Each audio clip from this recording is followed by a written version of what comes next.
നമസ്കാരം, nation news ലൈവിലേക്ക് സ്വാഗതം. ബിഗ് ബോസ് സീസൺ 7 അവസാനിച്ചു. വിജയിയായി അനുമോൾ എത്തി.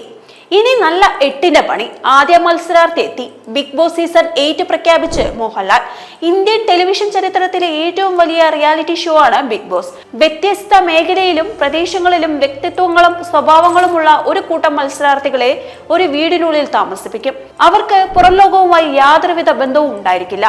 ഹൗസിനുള്ളിലെ പ്രകടനങ്ങളും ടാസ്കും ഗെയിമും നല്ലതുപോലെ ചെയ്ത് എല്ലാറ്റിനും ഉപരിയായി പ്രേക്ഷക വോട്ട് നേടി പ്രതിസന്ധികൾ തരണം ചെയ്ത് മുന്നേറുന്ന ഒരാൾ ബിഗ് ബോസിന്റെ കപ്പുയർത്തും. ഇതാണ് ബിഗ് ബോസ് ഷോ.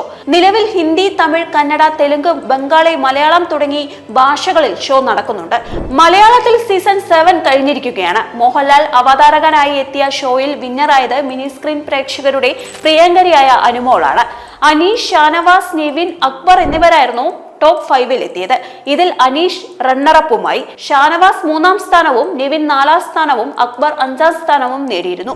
7ന്റെ പടിയുമായി എത്തിയ സീസൺ സ്ഥാപിക്കുമ്പോൾ പുതിയ സീസണിനെ കുറിച്ചുള്ള ചോദ്യങ്ങളും ബിഗ് ബോസ് പ്രേക്ഷകരിൽ വീണ്ടും ഉയർന്നു കഴിഞ്ഞു. ഇതിന് മോഹൻലാൽ തന്നെ മറുപടി നൽകിയിരിക്കുകയാണ്. ബിഗ് ബോസ് മലയാളം സീസൺ 8 ഉണ്ടാകുമെന്ന് ഗ്രാൻഡ് ഫിനാലെ വേദിയിൽ വെച്ച് മോഹൻലാൽ പറഞ്ഞിരുന്നു. 7ന്റെ പണി കഴിഞ്ഞു, അടുത്ത ഇനി 8ന്റെ പണിയുമായി നമുക്ക് വീണ്ടും കാണാം, എല്ലാവർക്കും നല്ലത് വരട്ടെ എന്ന് പറഞ്ഞായിരുന്നു മോഹൻലാൽ ഷോ അവസാനിപ്പിച്ചത്. ഇതിനിടയിൽ സ്പൈക്കുട്ടൻ എന്ന റോബോട്ടുമായി രസകരമായ സംഭാഷണവും മോഹൻലാൽ നടത്തിയിരുന്നു.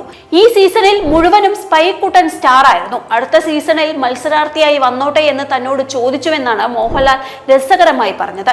സ്പൈക്കുട്ടനും വേദിയിൽ ഉണ്ടായിരുന്നു. ബിഗ് ബോസ് 8ലെ ആദ്യ മത്സരാർത്ഥി എത്തിയല്ലോ എന്നാണ് പ്രേക്ഷകർ കമന്റുകളുമായി രേഖപ്പെടുത്തിയത്. വീഡിയോ ഇഷ്ടമായെങ്കിൽ വീഡിയോ ലൈക്ക് ചെയ്യുക, ഷെയർ ചെയ്യുക, സബ്സ്ക്രൈബ് ചെയ്യുക. അടുത്തൊരു വീഡിയോയുമായി നമുക്ക് വീണ്ടും കാണാം. നന്ദി, നമസ്കാരം.